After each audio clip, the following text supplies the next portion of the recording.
Hai semuanya. Pernahkah Anda bertanya-tanya bagaimana peran surau di alam Minangkabau yang telah eksis mulai berabad-abad silam?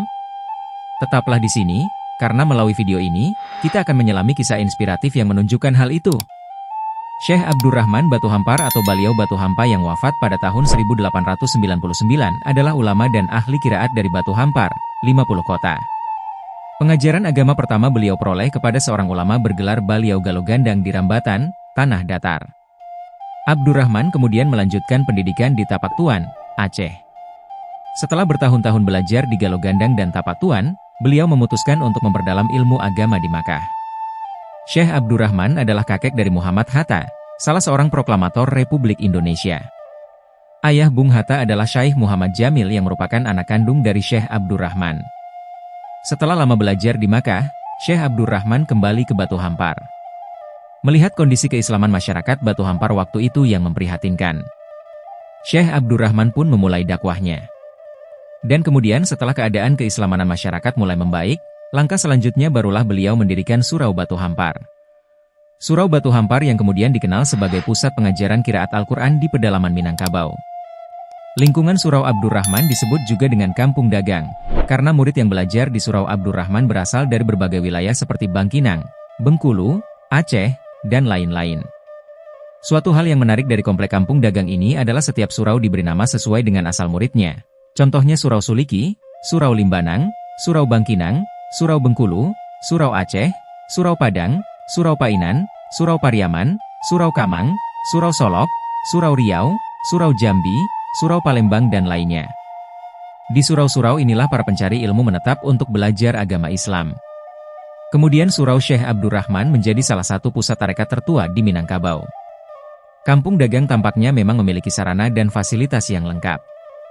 Berdiri di atas wilayah seluas 3 hektar dengan murid mencapai 2.000 orang. Murid-murid di sini belajar dengan gratis. Untuk memenuhi kebutuhan air saja, kompleks surau ini dilengkapi sistem pengairan yang bersumber dari sebuah bukit kecil yang berada sekitar setengah kilometer di barat komplek Kampung Dagang. Sejauh data sejarah yang ada, Surau Syekh Abdurrahman di Batu Hampar dapat dikatakan sebagai representasi dari sistem pesantren ala Minangkabau. Memang banyak surau-surau yang lain di Minangkabau pada era yang sama, tetapi dari segi fasilitas dan sarana Surau Batu Hampar kelihatannya memang lebih baik. Surau Batu Hampar dilihat dari perjalanan sejarah Minangkabau memang merupakan surau dengan sistem yang kuat. Surau ini mampu bertahan dan terus tumbuh berkembang ketika Minangkabau digerogoti Belanda seusai Perang Padri.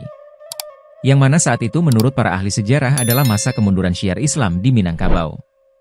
Setelah Syekh Abdurrahman wafat pada usia ke-122 tahun. Kepemimpinan Taman Pendidikan Al-Quran di Kompleks Kampung Dagang dilanjutkan oleh keturunannya. Penerus pertama ialah Syekh Muhammad Arsyad. Ia memimpin surau gadang warisan ayahnya sejak tahun 1899 hingga 1924. Periode selanjutnya tampuk kepemimpinan Surau Batu Hampar diteruskan oleh cucu Syekh Abdurrahman atau anak dari Syekh Muhammad Arsyad, yakni Syekh Muhammad Arifin Arsyadi dari tahun 1924 hingga 1938. Pada masanya, Taman Perguruan Al-Quran Batu Hampar juga banyak didatangi oleh orang-orang Siak dan mulai dilakukan pembaharuan dengan memberikan pelajaran umum kepada murid-muridnya semenjak tahun 1931. Periode 1938 hingga 1949 kepemimpinan Taman Perguruan Al-Quran di Nagari Batu Hampar dilanjutkan oleh Syekh Ahmad. Sepeninggalan beliau dilanjutkan oleh Syekh Darwisi Arsyadi, adik dari Syekh Arifin, dari tahun 1952 hingga 1964. Kemudian dilanjutkan oleh Syekh Damrah Arsyadi dari tahun 1964 sampai 1992. Pada masanya dilakukan reformasi kelembagaan dengan mendirikan Pondok Pesantren Al-Manar pada 10 Juli 1943. Ia tidak banyak melakukan perubahan pada lembaga yang diasuhnya. Namun kiprah dan dedikasinya berandil besar dalam pembangunan Ponpes Al-Manar yang memiliki arti menara atau mercusuar. Syekh Damrah Arsyadi memimpin Ponpes Al-Manar selama 28 tahun. Beliau wafat tahun 1992. Kepemimpinan Ponpes Al-Manar dilanjutkan oleh Buya Haji Syarani Halil DT Majoreno. Beliau memimpin Ponpes Al-Manar sejak 1992 hingga 2021. Kiprahnya terkenal dalam memimpin suluk di Surau Batu Hampar. Kepemimpinan Ponpes Al-Manar saat ini dipegang oleh DRS Haji Masmur Syaroni semenjak tahun 2021 hingga kini. Sekarang, saya ingin mendengar dari Anda. Apa pendapat Anda tentang peran Surau Batu Hampar ini? Berikan komentar Anda di bawah. Dan jangan lupa untuk menekan tombol berlangganan untuk konten yang lebih membangkitkan semangat.